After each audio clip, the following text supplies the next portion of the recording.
Mulialah Engkau Tuhan.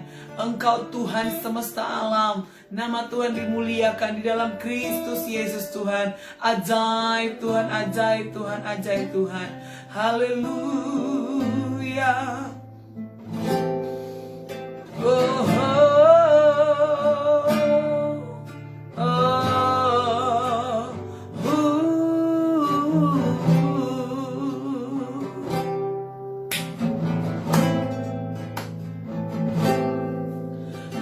Hosana bagimu Tuhan, Hosana, Hosana.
menyembah Engkau. Kami kembalikan segala hormat, pujian, pengagungan hanya bagi-Mu ya Bapa. Dalam nama Yesus, dalam nama Yesus Tuhan, dalam nama Yesus, dalam nama Yesus, dalam nama Yesus, dalam nama Yesus. Oh, haleluya, haleluya, haleluya.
rencanamu.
lebih lagi mengasihi Engkau lebih daripada segalanya.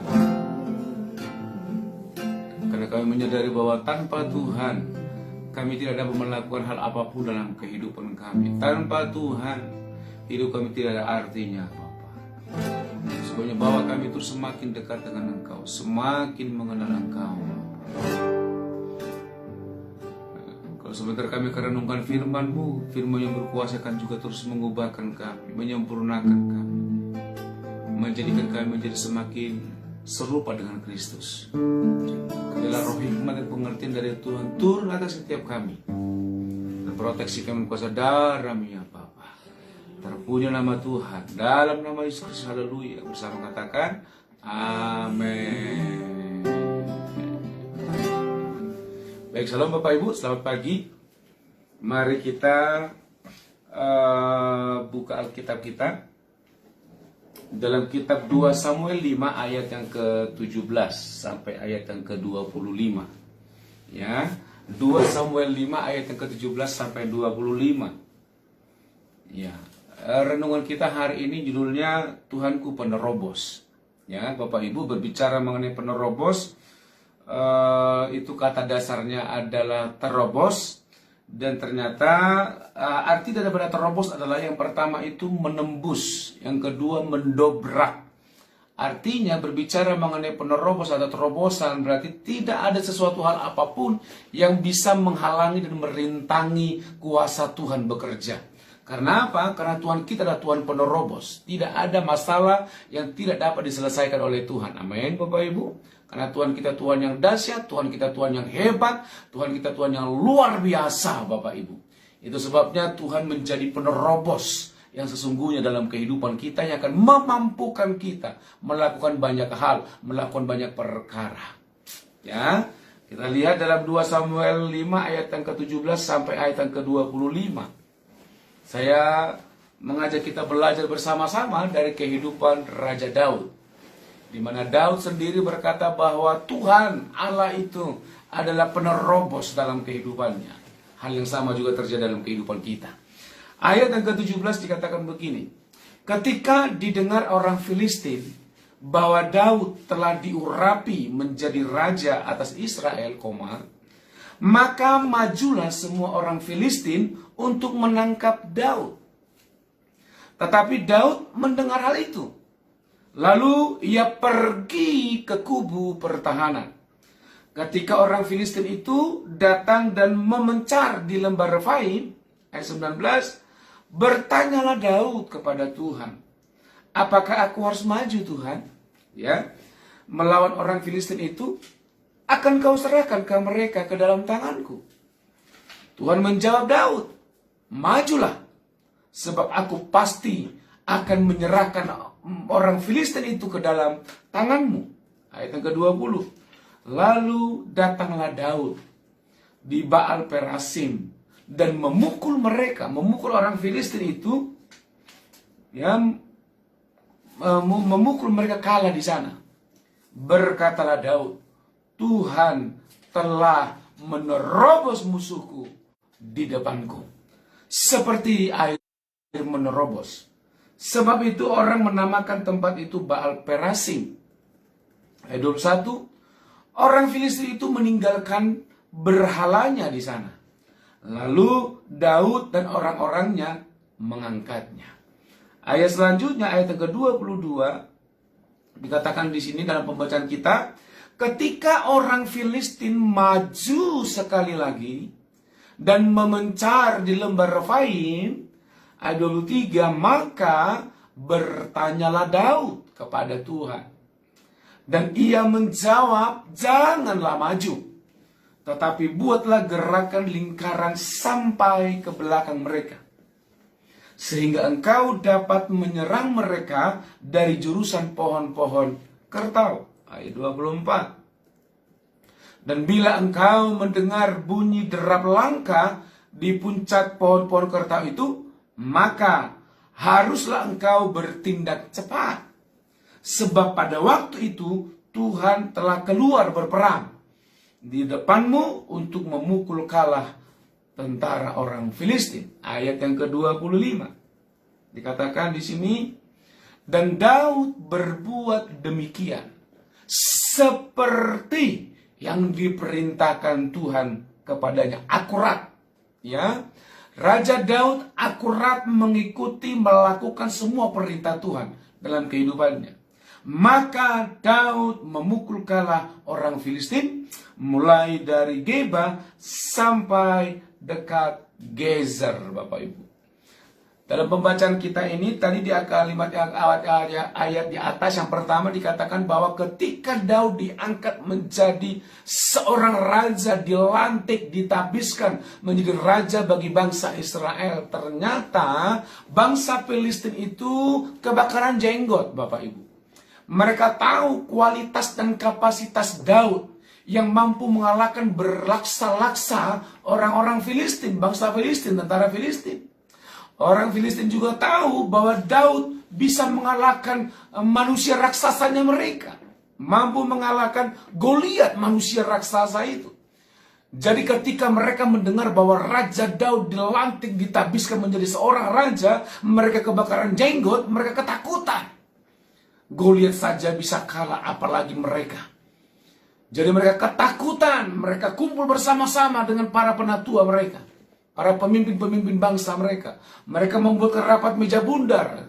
Ya, dalam tanda kutip, petik Bapak Ibu. Mereka rapat, mereka berkata, menyepakati bahwa kita harus menangkap Raja Daud. Karena Raja Daud akan menjadi ancaman yang besar bagi bangsa Filistin. Itu sebabnya ketika Raja Daud dilantik, bangsa Filistin menyerang bangsa Israel. Dan tujuan mereka juga untuk menangkap Daud, bahkan membunuh Daud. Ternyata berita ini sampai ke telinga Daud. Daud mendengar bahwa pasukan Filistin telah datang menyerang bangsa Israel dan ingin menangkap Raja Daud sebagai pemimpin bangsa. Bapak Ibu, apa yang terjadi ketika Daud mendengarkan berita-berita yang sangat menakutkan? Apa yang terjadi, apa yang Bapak Ibu rasakan kalau intimidasi, berita-berita yang negatif, hal-hal yang menakutkan, mengkhawatirkan dalam kehidupan rumah tanggamu, dalam usaha dan pekerjaanmu, dalam bisnismu, dalam perkuliahanmu, mendengar hal-hal yang terburuk akan segera terjadi. Ini sebenarnya menjadi intimidasi dalam kehidupan kita. Sama halnya dengan Daud. Nyawanya terancam. Tetapi saya mau kita belajar bersama-sama dari kehidupan Daud. Bagaimanakah respon Daud, Bapak Ibu? Yang pertama adalah Daud pergi ke kubu pertahanan. Sebagai seorang raja, sebagai seorang pemimpin, sebenarnya ada pasukan pengawal pemimpin, pasukan pengawal raja. Kalau zaman sekarang pas pampres lah gitu ya, pasukan pengawal presiden. Sebenarnya bagi Daud bisa saja nyaman-nyaman saja dia rasakan. Karena tentunya ada pengawal-pengawal yang sudah terlatih, yang sudah terpilih, yang akan bisa menjaga nyawa dan kenyamanan raja dan beserta dengan keluarganya. Bisa saja Daud berkata memerintahkan dengan segala strategi dan kepintaran strategi perangnya kepada para prajurit-prajurit yang terbaik, para perwira-perwira yang terbaik. Tetapi yang saya pelajari, yang saya mau bagikan bagi kita semua Bapak Ibu, Daud paling utama yang dilakukan adalah Daud pergi ke kubu pertahanan. Memang betul dalam dunia perang, dalam strategi perang, ada tempat pertahanan secara manusia, secara fisik, yang akan bisa menjagai, membentengi seorang raja dari ancaman musuh. Tetapi Bapak Ibu, kubu pertahanan di sini bukan hanya saja berbicara secara physically, tetapi juga berbicara di hadirat Tuhan. Ayat yang ke-17 dikatakan bahwa, ya, ayat yang ke-17 dikatakan di sini dalam 2 Samuel 5. Ketika didengar orang Filistin bahwa Daud telah diurapi menjadi raja atas Israel, maka majulah semua orang Filistin untuk menangkap Daud. Tetapi Daud mendengar hal itu, lalu ia pergi ke kubu pertahanan. Apa yang dilakukan Daud di kubu pertahanan? Sebenarnya ada alasan buat Daud untuk bersembunyi dan bisa tidur nyenyak, makan minum dan lain sebagainya, Bapak Ibu. Ternyata yang saya pelajari dalam perikop ini, Bapak Ibu, Daud ketika masuk dalam kubu pertahanan, dia tidak hongkang-hongkang kaki. Dia tidak makan minum tidur nyenyak semaunya dia. Tetapi ternyata Daud itu Bapak Ibu berdoa kepada Tuhan. Kenapa saya katakan tadi kubu pertahanan itu juga berbicara mengenai hadirat Tuhan. Perjumpaan pribadi antara kita dengan Tuhan. Perjumpaan pribadi antara Daud dengan Tuhan. Karena di dalam ayat yang ke-19 dikatakan begini. Ayat yang ke-19 dari ayat yang ke-19 dikatakan begini. Bertanyalah Daud kepada Tuhan. Di kubu pertahanan itu Daud bertanya kepada Tuhan. Tuhan, apakah aku harus maju melawan orang Filistin itu? Akan kau serahkankah mereka ke dalam tanganku? Nah, ternyata di sini saya memberikan kesimpulan Bapak Ibu, Daud masuk ke kubu pertahanan di mana dia tersungkur, menyerahkan seluruh perkaranya di hadapan Tuhan, memanggil Tuhan atas pergumulannya, berseru kepada Tuhan atas pergumulannya dengan berkata, Tuhan, orang Filistin telah datang menyerang bangsa ini, bangsa yang kau pilih ini. Apakah yang aku harus lakukan, Tuhan? Apakah aku harus maju menyerang musuh itu, menyerang orang Filistin itu? Akan kau serahkankah mereka ke dalam tanganku? Ini salah satu sikap hati yang luar biasa dari seorang raja, di mana prajurit dan pengawal pribadinya begitu lengkap. Tetapi Daud menyadari semua prestasi, semua strategi perang yang dia punya, semua benteng pertahanan yang dia punya, tidak ada artinya dibandingkan pribadi Tuhan yang dia sembah dari masa mudanya. Artinya dalam setiap pergumulan ini, dalam pergumulan yang dialami ini Bapak Ibu, dia mengandalkan Tuhan. Dia mengutamakan Tuhan. Mari Bapak Ibu, saya mengajak kita semuanya. Seberat apapun pergumulan kita, sesulit apapun masalah kita, pastikan bahwa mulai pagi hari ini datang senantiasa ke kubu pertahanan Kristus itu. Duduk diam di hadiratnya, berseru kepada Tuhan, mengandalkan Tuhan, mencari wajah Tuhan. Saya terlalu yakin dan percaya bahwa Tuhan akan menolong kita. Amin Bapak Ibu. Dia datang ke kubu pertahanan, dia berdoa kepada Tuhan. Dalam pembacaan kita juga dikatakan bahwa dia minta petunjuk Tuhan. Tidak gegabah Daud melakukan peperangan. Daud tahu kalau melihat flashback ke masa lalunya, begitu banyak peperangan-peperangan yang berhasil dia lakukan. Tentunya bersama dengan Tuhan, dia mengalahkan bangsa Filistin. Singa saja dia matikan ketika dia menggembalakan kambing domba yang 2-3 ekor itu yang punya orang tuanya. Ya, serigala, singa dia taklukkan, Goliat dia kalahkan, berlaksa-laksa bangsa Filistin dia kalahkan Bapak Ibu. Tetapi ketika masalah baru datang, dia tahu langkah yang harus dia ambil. Dia tidak mengandalkan kekuatannya. Daud tidak pernah mengandalkan masa lalunya. Yang dia tahu tanpa Tuhan, dia tidak dapat melakukan semuanya itu. Dan hari ini, saya mendorong kita, Bapak Ibu, seberat apapun masalahmu, andalkan Tuhan. Walaupun mungkin di masa-masa yang lalu ketika Bapak Ibu mengalami masa-masa yang sukar, dan Bapak Ibu bisa melewati semuanya, belum tentu cara di masa lalu yang Tuhan berikan kepada kita, cara yang sama juga yang akan bisa mengeluarkan kita dari masalah-masalah yang kita alami hari ini, esok, lusa, bahkan kapanpun Bapak Ibu. Kita belajar dari kehidupan Daud. Nah, ketika Daud berkata, akan kau serahkan ke mereka, majukah aku? Tuhan berkata, majulah. Sebab aku pasti akan menyerahkan orang Filistin itu ke dalam tanganmu. Lalu dengan sigap berkata, siap komandan. Dia kumpulkan semua prajurit-prajuritnya. Dia berikan arahan dan perintah. Dan akhirnya mereka berperang, mengalahkan, menyerang orang Filistin. Alhasil orang Filistin ditaklukkan oleh bangsa Israel. Bangsa Filistin lari terbirit-birit, bahkan berhalanya ditinggalkan di padang gurun dalam dunia pertempuran mereka Bapak Ibu.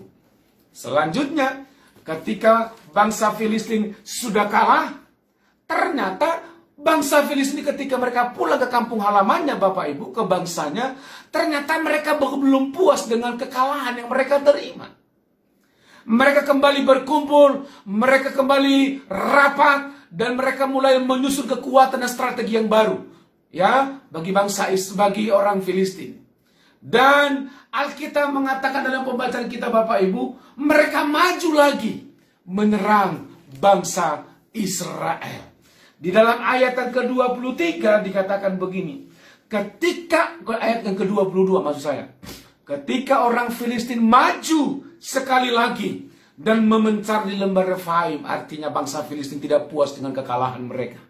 Mereka pulang, mereka mengumpulkan kekuatan. Mereka berperang lagi, maju, menyerang bangsa Israel. Ayat yang ke-23. Maka bertanyalah Daud kepada Tuhan, dan ia menjawab, janganlah maju, tetapi buatlah gerakan lingkaran sampai ke belakang mereka, sehingga engkau dapat menyerang mereka dari jurusan pohon-pohon kertau. Bapak Ibu, di ayat yang ke-22 bangsa Filistin maju lagi menyerang. Ayat yang ke-23 kita perhatikan Bapak Ibu. Ketika Daud tahu mendengar berita kembali bahwa bangsa Filistin maju menyerang kembali, Daud tidak gegabah mengambil keputusan. Daud tidak gegabah langsung menyerang kembali. Bisa saja Daud berkata begini, engkau orang Filistin, kemarin kamu udah kalah, kamu mau maju lagi. Biasa saja dia langsung memberikan perintah kepada prajuritnya, serang. Kemarin mereka udah kalah, mereka nggak sadar bahwa mereka pasti akan kita taklukkan. Maju, seranglah mereka. Bisa Bapak Ibu. Tetapi ini hal yang bisa kita pelajari dari kehidupan Daud, di mana Daud tidak pernah mengandalkan masa lalu. Daud tidak pernah mengandalkan keberhasilan di masa lalu. Daud tidak pernah mengandalkan strategi-strategi di masa lalu. Di ayat yang ke-23 ini dikatakan ketika bangsa Filistin maju kembali, Daud kembali masuk ke kubu pertahanan itu.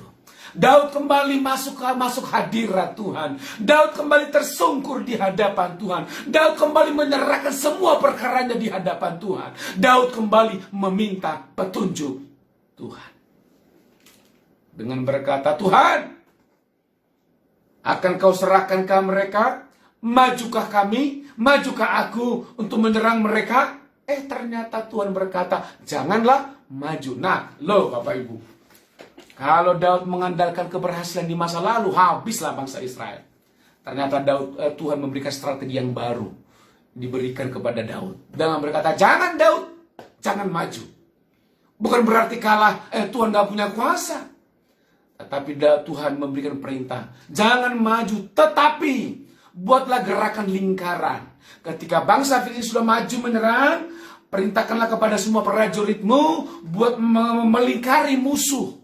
Ya, melingkari mereka sehingga bangsa Filistin ada di tengah. Wah, luar biasa nih strategi Tuhan ini.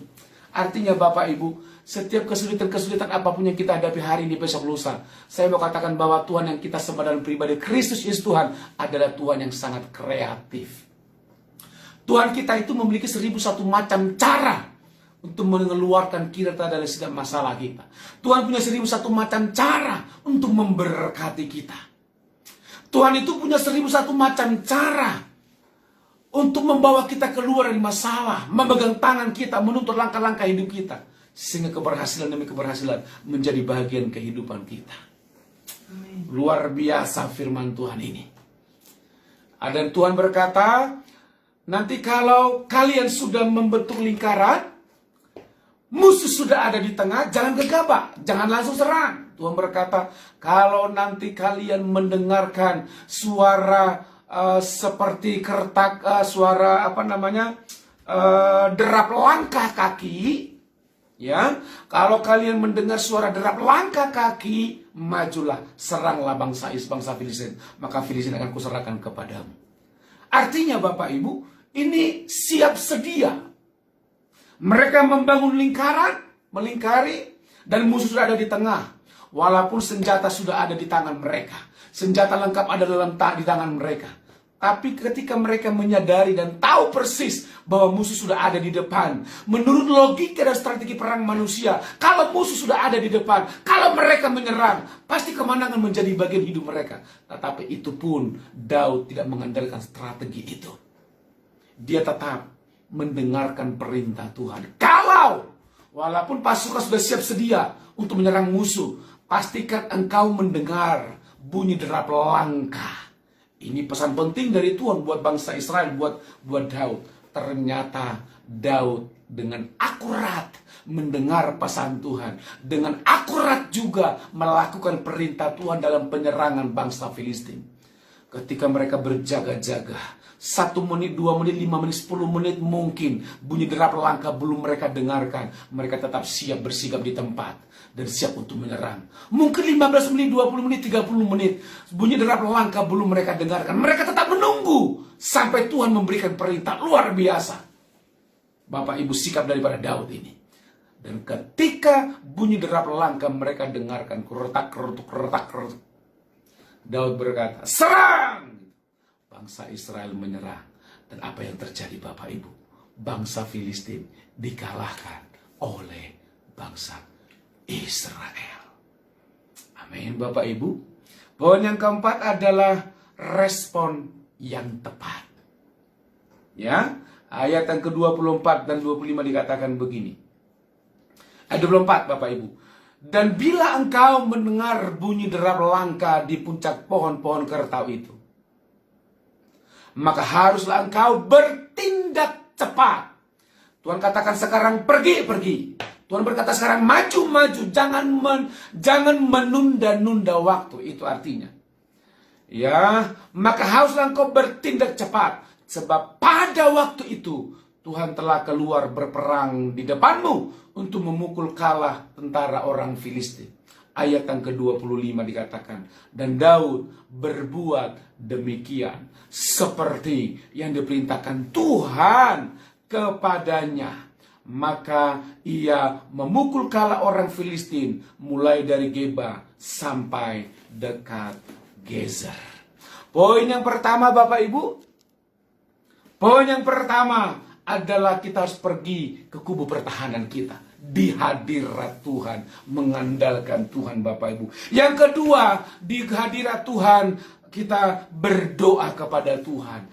Yang ketiga, meminta petunjuk Tuhan. Yang keempat, respon yang tepat harusnya menjadi bagian hidup kita. Dan Raja Daud dengan akurat mendengarkan pesan Tuhan, dengan akurat dia melakukan perintah Tuhan dengan cepat tanpa pernah menunda waktu.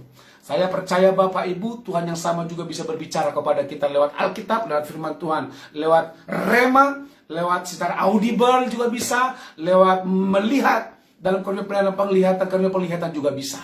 Pastikan kita meneladani kehidupan Raja Daud sehingga Tuhan melakukan terobosan-terobosan yang besar dalam kehidupan kita. Selamat menikmati terobosan yang baru hari ini, esok lusa. Maka sampai selama kita hidup di muka bumi ini, terobosan-terobosan yang Tuhan kerjakan menjadi bahagian hidup kita. Amin. Buat firman Tuhan, kita tundukkan kepala kita bersatu di dalam doa. Kami mengucap syukur buat hari ini, di pagi hari ini Tuhan.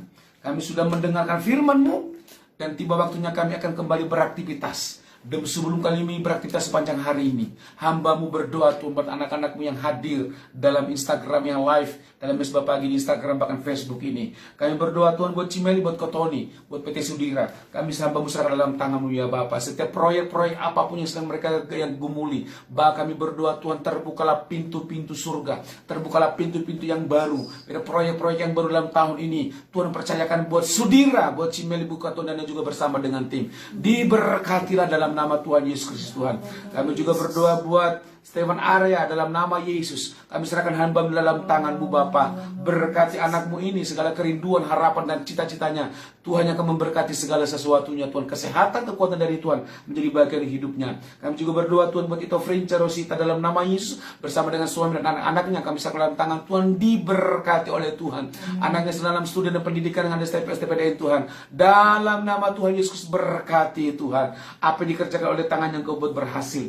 Kami juga berdoa buat Leni Masalah yang ada di Bali. Tuhan berkati anak-Mu dalam nama Yesus. Berkati kerinduannya, pekerjaannya, harapan dan cita-citanya kami serahkan dalam tangan Tuhan. Tuhan akan memberkati segala sesuatunya. Kami juga berdoa buat Ibu Mariana Panjaitan yang ada di Padang Sidimpuan. Berkati anak-Mu ini Bapak, berkati suaminya sebagai aparatur negara, berkati anak-anaknya dalam studinya Tuhan. Pekerjaannya juga diberkati oleh Tuhan, keluar masuknya diberkati oleh Tuhan. Berkati juga Mbak Yuni Bapak dalam sebuah pergumulan apapun yang sedang dialami hari-hari hari ini dalam nama Yesus. Kalaupun ada kerinduannya untuk membuka usaha yang baru, Tuhan yang berbicara dalam kehidupannya. Sama halnya ketika Daud datang di kubu pertahanan di hadirat meminta petunjuk Tuhan, di mana Tuhan berbicara buat Daud. Hal yang sama juga berdoa Tuhan buat Mbak Yuni, Bapak, beberapa hari ini, beberapa minggu ini, tetapkan hatinya, kuatkan dan teguhkan hatinya Tuhan untuk melakukan apa yang menjadi kerinduan Tuhan dalam usaha yang akan dijalani di hari-hari yang akan datang. Dalam nama Yesus, Tuhan membukakan jalannya Tuhan, dalam nama Yesus. Kami juga berdoa Tuhan buat Jessica, dalam nama Yesus Tuhan. Berkati anakmu ini, berkati keluarganya, usaha dan pekerjaan bahkan studinya diberkati oleh Tuhan, keluar masuknya juga diberkati oleh Tuhan. Kami juga berdoa buat Pak Geraldus dan Ibu Ida Harum, dalam nama suami istri Tuhan diberkati oleh Tuhan, anaknya diberkati oleh Tuhan. Pak Geraldus dalam kesehatannya kami berdoa, tompangkan tanganmu Bapa, sembuhkanlah sakit penyakitnya dalam nama Tuhan Yesus Kristus. Kami juga berdoa buat Ibu Marta Manurung yang ada di Tenggarong Tuhan, dalam nama berkati anakmu ini, buat suaminya juga Tuhan diberkati, dalam nama buat Bapak Marudut Sinura, dalam nama berkati usaha dan anak-anaknya, pekerjaannya, pertaniannya diberkati oleh Tuhan, keluar masuknya dijaga, dilindungi oleh Tuhan. Kami tolak santet, kecelakaan, buat apapun juga dalam nama Yesus tidak akan menengan atas keluarga ini. Kami juga berdoa buat Ibu Yuliana Rante, diberkati oleh Tuhan, apa yang dikerjakan oleh tangannya Tuhan buat berhasil dalam nama Yesus. Berdoa juga Tuhan buat Niki Butar-Butar yang ada di kota Medan, diberkati oleh Tuhan, suami dan anak-anaknya diberkati oleh Tuhan. Berdoa juga buat Cisanti, berkati usaha salonnya, berkati persekutuan doa Saint Lakstar Ministry yang dilakukan dalam rumahnya Tuhan, diberkati pendidikannya dalam sekolah penginjil, diberkati oleh Tuhan, semakin dipertajam dalam panggilan Tuhan yang Tuhan percayakan dalam kehidupannya. Kami juga berdoa Tuhan buat Darina Siregar, dalam nama berkati suami, anak-anaknya diberkati, pekerjaannya, usahanya juga diberkati oleh Tuhan. Kami juga berdoa buat Apung Joshua yang ada di Samosir, dalam masa tuanya penghiburan, kekuatan, kesehatan dari Tuhan menjadi bagian hidupnya. Berdoa juga Tuhan buat itu Helda yang ada di Samosir, berkati Tuhan keturunan ilahi yang mereka rindukan. Kami berdoa terbukalah kandungan, diberkatilah kandungannya. Kami rindu melihat di tahun yang akan datang Bapa memberikan keturunan ilahi dalam kehidupan mereka. Berdoa juga Tuhan buat Dia Permata yang ada di Atlanta, USA. Berkati anakmu ini Bapak, kerinduan, harapan dan cita-cita dalam Kristus diberkati oleh Tuhan. Buat Ibu Lilis Naga yang di Pematang Siantar, diberkati oleh Tuhan dalam nama Yesus. Kesehatannya dalam saraf kejepi Tuhan, tompakkan tanganmu, sembuhkan dan pulihkan anak-anaknya, diberkati oleh Tuhan juga. Bahkan pekerjaannya diberkati oleh Tuhan. Kami juga berdoa Tuhan buat Bapak Boas, Bapak Kristus Simamora, dia yang ada di Cirebon, Tuhan berkati istri dan anak-anaknya, usaha dan pekerjaan mereka diberkati oleh Tuhan, keluar masuk mereka diberkati oleh Tuhan. Kami juga berdoa buat Bapak Stephen Andrew, dalam nama Yesus kami serahkan dalam tanganmu Bapa, pelayanannya yang Tuhan percayakan, panggilan Tuhan dalam kehidupannya diurapi oleh Tuhan, pekerjaannya diurapi oleh Tuhan, istri dan anak-anaknya juga diberkati oleh Tuhan. Kami juga berdoa buat Ibu Yeni Kaligis, diberkati dalam nama suaminya dan anak-anaknya diberkati oleh Tuhan, apapun kerinduan mereka dalam Kristus, Tuhan akan menjadi jawab atas kehidupannya. Kami juga berdoa buat GB Rock Serang yang ada di Cilegon, diberkati oleh Tuhan dalam nama Yesus. Pakai gereja ini menjadi berkat, menjadi terang yang ada di Serang Tuhan, mampu membawa banyak jiwa datang kepada Tuhan dalam nama Yesus Tuhan. Kami juga berdoa Tuhan buat Gulo yang ada bersama dengan kami dalam nama Yesus, diberkati oleh Tuhan, usaha keluarga, harapan dan kerinduan cita dalam Kristus nyata sepanjang hari ini bahkan sepanjang hidup mereka. Terima kasih Bapak, terima kasih Roh Kudus, bangsa Indonesia kami serahkan dalam tangan Tuhan. Tuhan akan memberkatinya. Kalau sebentar kami akan mengakhiri mesbah pagi kami hari ini. Kami serahkan kehidupan kami sepanjang hari ini. Kami tolak kecelakaan, maut, kerugian dalam bentuk apapun. Dalam nama Yesus tidak akan mengena dalam langkah-langkah hidup kami sepanjang hari. Keberhasilan menjadi milik kami hari ini. Berkat-berkat Tuhan juga mengikuti kami sepanjang hari ini. Terima kasih Bapak, kami kembalikan pujian, hormat, pengagungan dan kemuliaan hanya bagi nama Tuhan Yesus saja. Angkatlah tanganmu, arahkanlah hati dan pikiranmu kepada Kristus. Tuhan memberkati engkau dan melindungi engkau. Tuhan menyinari engkau dengan wajahnya dan memberi kau kasih karunia. Dan Tuhan mengadakan wajahnya kepadamu dan memberi engkau damai sejahtera. Pergi dan pulanglah dengan membawa berkat damai sejahtera daripada Allah Bapa, cinta kasih dari putranya Yesus Kristus, dan persekutuan yang indah, yang manis dalam Roh Kudus. Itulah yang kami menyertai saudara dan saya mulai hari ini, besok, lusa, sampai Maranatha Yesus datang pada kali yang kedua. Haleluya. Bersama katakan amin. Salam Bapak Ibu, selamat pagi, selamat beraktivitas, sampai ketemu kembali esok pagi di program yang sama, di Mesbah Pagi, live di Instagram Gaby Suparnasutra, dan juga live di Facebook Gaby Suparnasutra. Jangan lupa membagikan program ini kepada teman, sahabat, rekan, dan keluarga, supaya mereka juga bisa menerima berkat yang sama bersama-sama dengan kita. Dan jangan lupa juga follow Instagram kita Bapak Ibu, dan Bapak Ibu juga bisa mengikuti YouTube dari Ibu Meti Sirait. Salam Bapak Ibu, selamat beraktivitas. Haleluya.